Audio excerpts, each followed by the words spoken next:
اسلام حمزہ رضی اللہ تعالیٰ عنہ۔ یہ نبوت کے 6 سال کا واقعہ ہے کہ ایک دن حضور رحمت عالم صلی اللہ علیہ وسلم صفا کی پہاڑی پر تشریف فرما تھے کہ ابو جہل کا ادھر سے گزر ہوا۔ جب اس نے حضور کو دیکھا تو اس کے سینے میں بغض و عناد کا جوالا سلگتا رہتا تھا، وہ پھٹ پڑا اور آپ صلی اللہ علیہ وسلم کو گالیاں دینی شروع کر دی، مگر آپ صلی اللہ علیہ وسلم نے اس کی بےہودہ کوئی کا کوئی جواب نہ دیا اور اس کی طرف بالکل ہی توجہ نہ دی۔ اس پر وہ غصے میں آ گیا، اس کے ہاتھ میں ایک ڈنڈا تھا، اس نے اسے مارنا شروع کر دیا، یہاں تک کہ آپ صلی اللہ علیہ وسلم کا جسم اطہر خون سے لہو لہان ہو گیا، مگر آپ نے صبر کا دامن مضبوطی سے تھامے رہا اور اسے کوئی جواب نہ دیا۔ دل کا غبار نکال کر ابو جہل اتراتا ہوا اپنے مداحوں کی اس محفل میں جا بیٹھا جو صحن حرم میں اس کے قبیلے کے لوگوں کی منعقد کی تھی۔ اس کے چلے جانے کے بعد حضور اکرم صلی اللہ علیہ وسلم کی خاموشی سے اپنی گھر تشریف لے گئے۔ حضرت امیر حمزہ رضی اللہ تعالیٰ عنہ حضور کے چچا تھے اور آپ سے بڑی محبت فرماتے تھے، مگر ابھی تک وہ شرک پر قائم تھے۔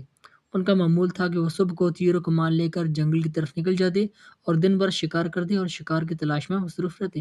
شام کو جب شکار کر کے واپس آتے تو سب سے پہلے حرم شریف میں جاتے، خانہ کعبہ کا طواف کرتے، پھر صحن حرم میں قریش کے سرداروں کی محفلوں میں جاتے، سب سے علیق و سلیق کرتے، مزاج پرسی کرتے، پھر اپنے گھر جاتے۔ اس دن بھی آپ اپنے معمول کے مطابق شام کو شکار کے کر کے واپس لوٹ رہے تھے کہ عبداللہ بن جدعان کی ایک کنیز، جس نے ابو جہل کے ظلم و ستم کا دل خراش منظر اپنی آنکھوں سے دیکھا تھا، ان کا راستہ روک کر کھڑی ہوگی اور کہنے لگی، اے ابو عمارہ، آج ابو جہل نے تمہارے بھتیجے کے ساتھ وحشیانہ سلوک کیا کہ پہلے گالیاں دیتا رہا، جب حضور صلی اللہ علیہ وسلم نے خاموشی اختیار کی رکھی تو ان کو مارنا شروع کر دیا، یہاں تک ان کو خون سے لہو لہان کر دیا۔ یہ سن کر حضرت حمزہ رضی اللہ تعالیٰ عنہ کے تن بدن میں آگ لگ گئی، غصہ سے آگ بگولا ہو کر ابو جہل کی تلاش میں آگے بڑھے۔ آج ان کی کیفیت ہی نرالی تھی، نہ کسی سے خبر خیریت پوچھ رہے ہیں، نہ کسی محفل میں کھڑے ہو کر کسی کو سلام کر رہے ہیں، بس ابو جہل کی تلاش میں آگے بڑھتے جا رہے ہیں۔ آخرکار آپ کی نظر ابو جہل پر پڑی جو اپنی قبیلہ کی محفل میں بڑی شان و شوکت کے ساتھ بیٹھا تھا۔ اس کے چاروں طرف لوگ سراپا ادب بن کر بیٹھے تھے۔ حضرت حمزہ رضی اللہ تعالیٰ عنہ بڑے پہلوان، جنگجو اور عرب کے مشہور بہادروں میں شمار کیے جاتے تھے۔ آپ اس مجمع میں گھس گئے اور جاتے ہی ابو جہل کے سر پر اس زور سے کمان ماری کہ اس کا سر پھٹ گیا اور خون بہنے لگا۔ پھر آپ نے گرجتے ہوئے کہا، اے ابو جہل،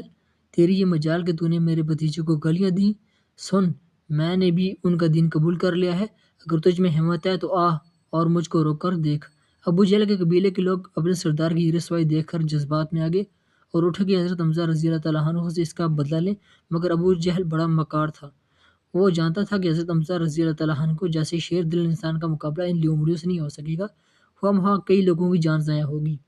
چنانچہ اس نے اپنے قبیلہ والے سے کہا، ابو ہمارا حمزہ رضی اللہ تعالیٰ عنہ کی کنیت ہے، کو کچھ نہ کہو، بخدا میری غلطی ہے، میں نے اس کے بھتیجے کے ساتھ بدکلامی کی ہے۔ رشتہ داری کی جوش میں حضرت حمزہ رضی اللہ تعالیٰ عنہ نے ابو جہل سے بدلہ بھی لے لیا اور اپنے ایمان لانے کا اعلان بھی کر دیا، مگر جب وہ واپس گھر گئے تو کشمکش میں پڑ گئے۔ انہیں یہ بات اپنی شان کے خلاف معلوم ہوئی کہ انہوں نے ایک ایسی دین کو قبول کر لیا ہے جس کے بارے میں انہوں نے پوری طرح غور و فکر ہی نہیں کیا۔ ساری رات بڑی قلق و اضطراب میں گزری۔ جب صبح ہوئی تو بارگاہ رسالت میں حاضر ہوئے، عرض کی، اے میرے بھتیجے، مجھ پر ایک مشکل آ گئی ہے جسے نکلنے کا راستہ میں نہیں جانتا، اور ایسی بات پر میرا قائم رہنا مشکل ہے جس کے بارے میں مجھے علم ہی نہیں کہ ہدایت ہے یا گمراہی، اس لیے مجھے اس کے بارے میں کچھ ارشاد فرمائیے اور اس سلسلے میں مجھ سے گفتگو کیجیے۔ دلوں کو کفر و شرک اور گناہوں سے پاک کرنے والے نبی صلی اللہ علیہ وسلم نے حضرت حمزہ کے سامنے اسلام کی حقانیت کو بڑے ہی دل نشین انداز میں پیش فرمایا۔